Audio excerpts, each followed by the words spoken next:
everyone, and welcome to the first episode of Houston is Inspired, where we talk about stories of success from all walks of life on Afro Vibes TV. I'm here today, your host, Savannah Jones, and my guest star is Zeni. She's a Texas model, dancer, entertainer, and corporate girly.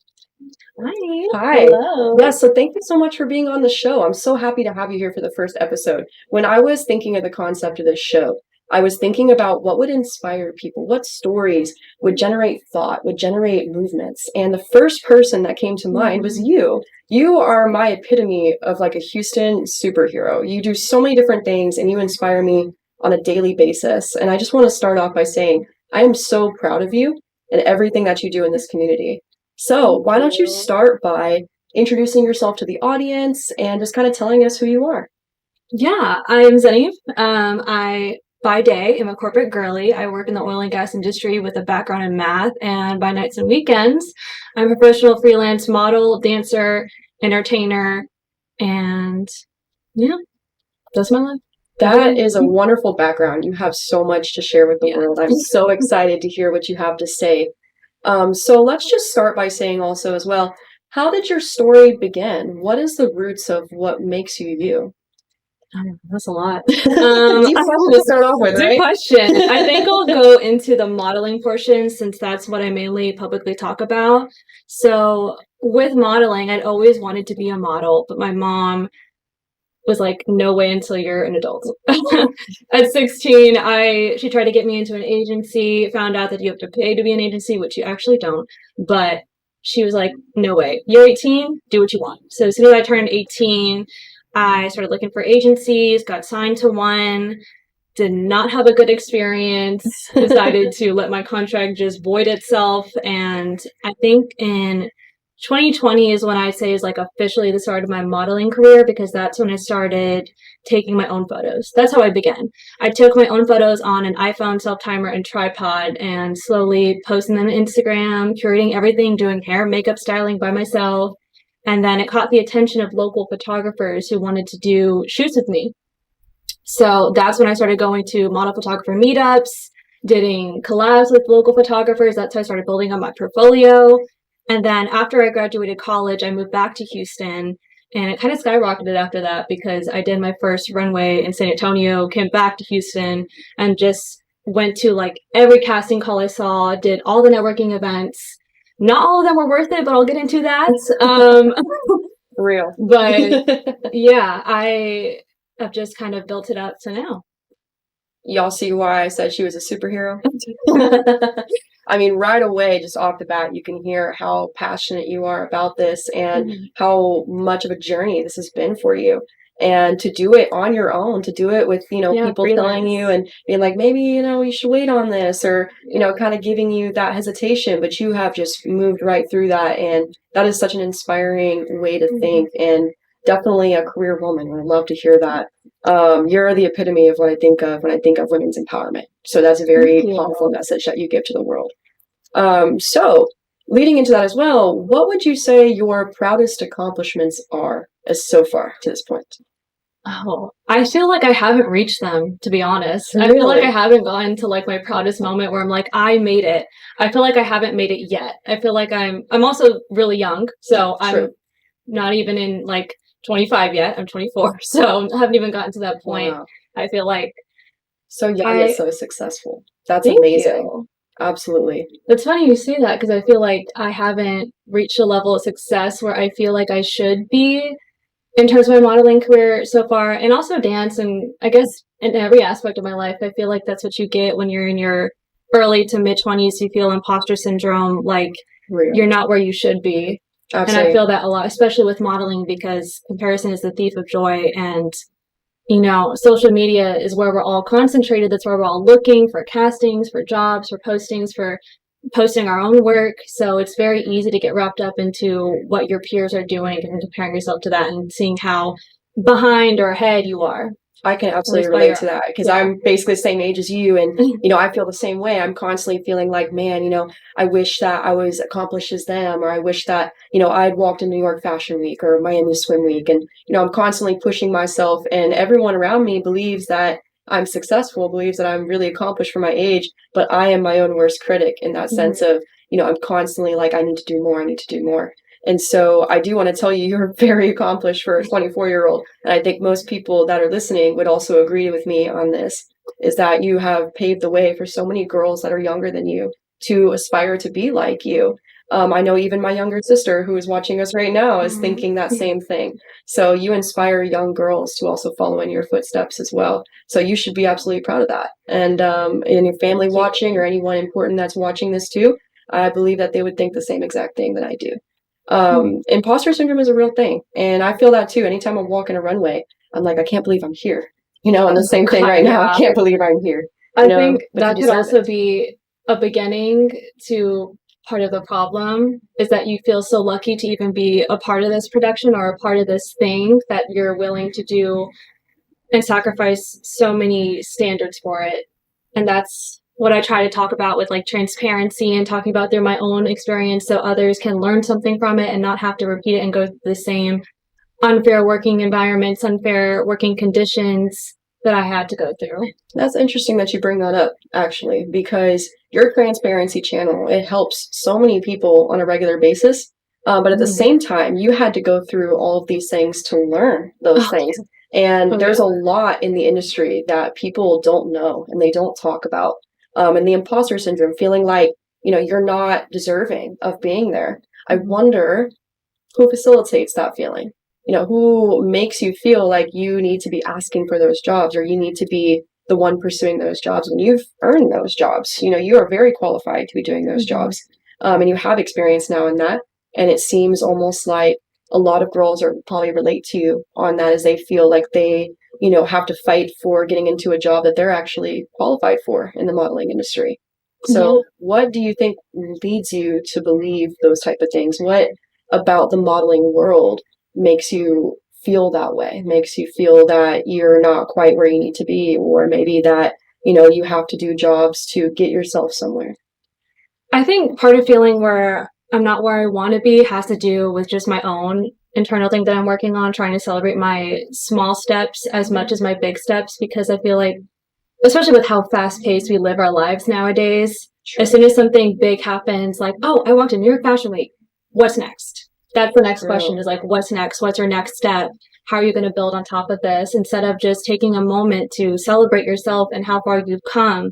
I feel like I need to do that a lot more. That's something that I need to work on and learn more from. Absolutely. Do you believe that social media may be also a cause of that constantly? When people compare each other on social media, do you believe that makes you feel perhaps maybe sometimes insecure about where you're at in your modeling career? Oh, definitely. Social media is fake. I mean, it's not real. We're all posting the highlights of our lives and like the biggest accomplishments, and we're not showing all the work that it took to get there. So you think that when you're watching other people's stories, their posts about their modeling career and their journey and how they're walking for this designer and they're in this country and everything, you think that, wow, it's happening for them, it's never going to happen for me. Or why is that not me? I think that a lot. I fully agree with you. Sometimes I need to, digitally unplug and kind of remove myself from social media at times, because, that feeling that it gives you, that imposter syndrome, that, I constantly want to be like her, or I should be further along. I absolutely agree that social media, does facilitate that. And I wanted to go a little bit further, deeper into this discussion, because I'm so intrigued by the mindset and the point of view that you have on the modeling industry. So leading into talking about your broadcast channel, you do talk a lot about and almost advocate for the other models in this industry, which I believe that not enough people out there know all of the hard work that you do for models on a daily basis out of the kindness of your own heart. You're not getting paid to post castings. You're not getting paid to tell girls about, experiences that you had at castings. But you do it out of kindness. You do it to try to benefit the world. And a lot of that also puts you at risk by exposing some of these brands and some of these people in the industry who don't want that kind of PR. They don't want that image, and you just put it out there because you're an advocate for the people. So what inspired you to start your broadcast channel? Well, I think throughout the first year back in Houston, starting modeling, I was networking with anybody that I could. I went to every single casting, tried to meet as many people as I possibly could to get my face out there, get my name out there. And like I mentioned earlier, like it wasn't all worth it. Like a lot of the productions, I didn't realize how poorly I was being treated until I talked to other models who then told me like that's not normal. That's not how you should be getting treated. And it wasn't until I had some kind of camaraderie when I would be waiting at rehearsals or backstage at shows when I would talk to other models and I realized they shared the same sentiment. Absolutely. And like it's not just me. So if it's not just me feeling this, why is nobody talking about it? Why is nobody publicly talking about this, how this is a problem, how we're all, like, for example, runways that are having us do multiple rehearsals with no pay, having to drive back and forth from downtown because most of us don't live downtown, we can't afford to. Real. So 30-minute drive, hour drive, just in whether we're traffic. taking the bus or sitting in traffic in our car, on top of multiple rehearsals when there should not be that many to begin with. And then at those rehearsals or behind the scenes stuff being used for promo that we are not getting I from can relate that. to that one. And then we can just hope and pray that we're going to get at least one unmarked photo from this. Absolutely. It's just, So when I sounds think worth it. about the things that you're describing, I found it very interesting watching how you use your broadcast channel to try to advocate for models and speak up. I'm currently a University of Houston student in the economics program, and right now I'm taking game theory. Are you familiar with game theory? No. Game theory is essentially a study of strategy and how it manipulates people to spend money, to make decisions. It's almost like studying player one versus player two games. It's a human behavior study tied into economics, which I find is very interesting. And part of understanding why we're still not receiving fair payment is due to things in game theory. So have you ever heard of the prisoner's dilemma? Somewhat. So for those of you that may not be familiar with the prisoner's dilemma, it's a two-player game. You have player one and player two, right? Which is most games in game theory, you have a set number of players and that manipulates the outcome, right? So in the prisoner's dilemma, you have two accomplices in crime, right? They're both arrested same time, simultaneously interrogated in two rooms. They're offered a plea deal. They're offered a deal to snitch on their partner. If they snitch on their partner, they receive a lesser sentence. So in that case, if you're offered the deal, right? Hey, I'm arresting you for this crime. Your partner's in the other room. I'm going to offer you a lesser sentence if you snitch on them. What are you going to do? I know what I do, but I didn't say what most people do. Right? So most people by human behavior, they tend to act on rationality. And rationality implies that they are thinking in their own self-interest, their self-benefit to gain utility, which is happiness, right? So to break that down, they're going to do what thinks benefits them, right? And so in this case, in the prisoner's dilemma, they most of the time will choose to snitch. They're going to choose to talk. And what ends up happening is both people make that decision.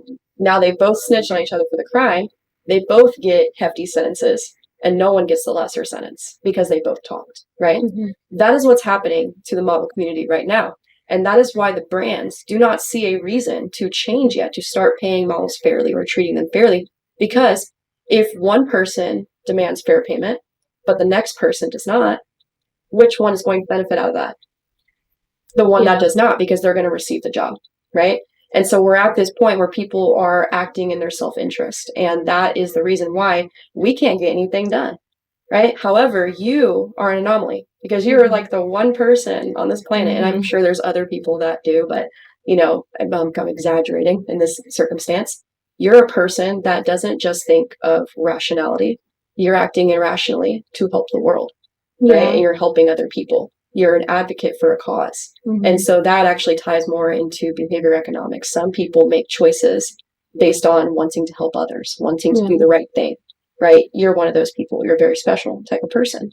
And so you are trying to help, even though it isn't in exactly always your self-interest. It isn't always just, because you could probably get double or triple the amount of jobs that you get if you just accepted jobs without pay, if you didn't speak out for the other models.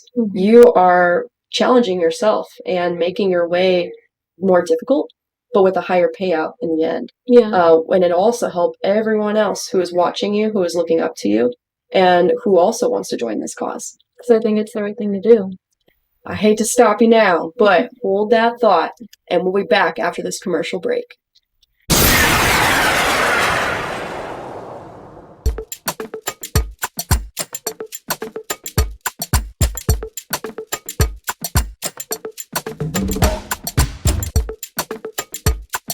welcome back to Houston is Inspired. Please continue that wonderful thought that you had. It was absolutely amazing. I want to hear so much more about it. I have a broadcast channel through my Instagram as a Texas model that I've made for other Texas models, where I share everything that I wish I knew about modeling, which includes casting calls that I see across Texas. It includes transparency checks where I talk about my personal experiences with productions, with photographers. I give out warnings about photographers that I've had negative experiences Which definitely helps. Definitely helps. Yeah, I give model tips of like how you can save money for modeling, because it is not it's very budget friendly. Not always, no. No. I think we've both seen that before. Yeah, so just kind of that type of thing. But I started the broadcast channel because I realized nobody was doing this. Nobody's publicly, like you exaggerated, I don't know any other Texas model that's publicly talking about the working conditions and advocating for better for the modeling community. Instead, they are just privately having these conversations and sharing the same sentiments, and not publicly doing anything to advocate for themselves. Because I know that I'm putting a target on my back by publicly speaking and doing the right thing and calling out these productions and photographers and like anything that's associated with the modeling community that's just taking advantage of models, and models that are new and naive and don't know better, don't know that they're being taken advantage of. And so it continues to happen. And like you were saying, that's why there's always going to be somebody new and a fresh face that is willing to work for free, because they don't know that that's not the norm, and they don't think that they can speak up for themselves. Otherwise, they'll be blacklisted. I fully agree. And I've even had those fears myself as being a model. I've thought, perhaps if I speak out about a bad experience that I had, will that blacklist me from working with other designers who I actually would want to work with? Maybe out of fear that maybe they think if they do something wrong that I'm going to speak out about them, and then it's going to blacklist me for another. And so I totally understand both sides of the coin, because if people are afraid of you speaking out about them, they're probably not doing something right. Exactly. So you are calling out the right people. You are, putting these issues on the map for people to resolve them. Because if they're not talked about, if they're not brought to light, how are we going to see any resolution? How are we going to see change or anything get better? So you've inspired me as well to start working with you and also trying to speak out. And that has made me a much better person, a much braver person. So you leading by example is causing so much change that you may not even know about.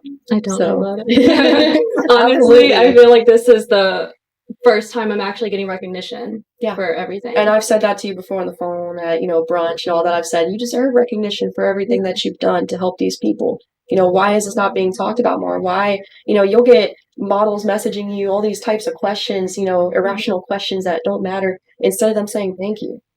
Thank you for doing this for us. Thank you for speaking out and being a representative in Houston. Yeah. You're opening doors for this discussion to happen, for change to happen. And I hope that people that are watching this are inspired as well by everything that Zeni has done, and are hoping as well to make themselves braver, to fight for a cause, to not just think in self-interest, but to think of the interest of everyone else that will follow you. So it's a very powerful message that you're putting out there.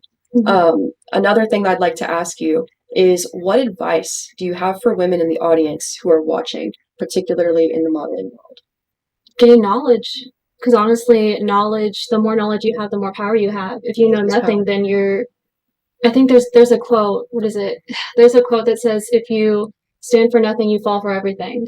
And I really believe in that, because if you don't know better and you think that these unfair conditions, these things that make you feel uncomfortable are normal, and that is the standard, that's what you're going to live by. And you don't know until you ask questions. Ask your fellow models their experiences with a certain photographer that you're feeling iffy about. Ask them like, hey, I reached out to you because I saw that you walked in this show. How was your experience? And a lot of the models are willing to talk. They're willing to, say what happened to them. Absolutely. And you get more knowledge that way. And when I was interested in applying for agencies, I would always reach out to models that looked like me, that were signed with those agencies, and ask them their experiences, because their experience is most likely going to be yours. If they look like you, that's probably going to be the same path that you're going to be on. I've noticed that. And it's interesting in modeling, a lot of it is about how you look. And I found that interesting, and I'm very excited to have this show now, because coming from a model who has, been on the runway and been in photos, you see me, you see what image I'm putting out there in the world, but you don't often hear me, and you don't often hear you, and so models do have a voice, and a lot of us have day jobs. A lot of us are very educated, We have passions, we have backgrounds outside of what you see on the runway. And so I think it's interesting. I wish that going to agencies, there'd be a bit more of like an interview process, finding out more about that person's background and what special skills they have to bring to the table that could potentially help them work better with designers and put them in the right types of jobs, that are more suited toward what they are and who they are, not just how they look. I think that would be really awesome, to watch and see, an ad about, sports clothes and actually have an athlete in that ad. Yeah. Or, someone modeling suits or something like that, and actually have someone like you who's in corporate, modeling that type of attire. I think that'd be very inspiring as well to anyone that's looking at those advertisements and they say, I want to be like her, and that would also not only generate sales, but it would cause people to have that attention to it as well. It would bring more attention to those designers. And I think that people that are in, those brands and agencies, I think sometimes they miss that. They miss those special skills. They miss our voice that's also behind the pretty face. And I think you're an example of someone who's very educated, who has a lot going for them behind the pretty face. The pretty face is just a bonus that you have on there, but you have so much more about that. What would you say some of your other passions are outside of the pretty face? What's something that really sets you apart from the crowd? Because you have so many things. Oh, I have a lot. I have a list. I mean, modeling is a passion, but outside of that, it would have to be dance. Dance has been my biggest love for 17 years now. I've been dancing since I was 8 in all styles, but mainly a technique-based dancer. And from then all the way up to now, I mean, I did dance and I was in high school dance teams, my college dance teams. Now I dance freelance for myself. I work for myself and I get booked for gigs more so that way now. So I love it. And I guess that modeling and dance is what I consider my passions. And outside of that, my hobbies just include reading nonfiction and educating myself. I love it. So being a combo, being a dancer, a jujitsu person, in modeling, it's like you're an athlete, but you're beautiful. And there's just so many things that you have going for you. Would you consider yourself also an athlete on top of everything that you're doing? Do you believe that dance and jujitsu makes you an athlete as well? Yeah, I think dance alone makes you an athlete because we are not only athletes, but we are artists. Nobody sees the training that goes on, the hours, the years, my poor mom's wallet of paying for the classes. Thank you, Mom. I get that one. Yes, absolutely. Yeah, so yeah, I think it's an underrated art form. I wouldn't necessarily call it a sport, but it is definitely athletic. Absolutely. I definitely have always believed you're an athlete, and then based on the way you're built and the way that you walk, you have this confidence in you. And I recognize that confidence. I was also a collegiate athlete myself. And so athletes recognize athletes. Yeah. We see each other walk in the room. Real recognize real. Yes, real recognizes real, baby. Yes. And so I knew that when I first met you. And I think that's also why we became friends so easily, because we have that look. And in sports, I've been told a lot, little things matter, like the way you make eye contact with someone, the way that you speak and carry yourself, the way that you walk into a room and you have that presence, that really speaks volumes about the person that you are. Professionalism. It gets you everywhere. Do you believe that it's important to have a professionalism code, to have that, standard that you set, your digital footprint and your, way that you walk into a room full of sweaty men? Do you think it's important to carry yourself with that confidence? Yeah, I think you definitely have to have confidence. Otherwise, you just get trampled, honestly. I know that from personal experience, having to fake confidence, and slowly it just became real confidence. So, yeah. Let me ask you this. What inspires that confidence in you? What makes you feel confident? When you get on the runway and you start walking down that runway, how do you get that model face? How do you go out so fierce and so unafraid of everyone in the audience and what they think of you? I think the confidence comes from how much work that I've done on myself, honestly, because that's something that nobody can take away from me.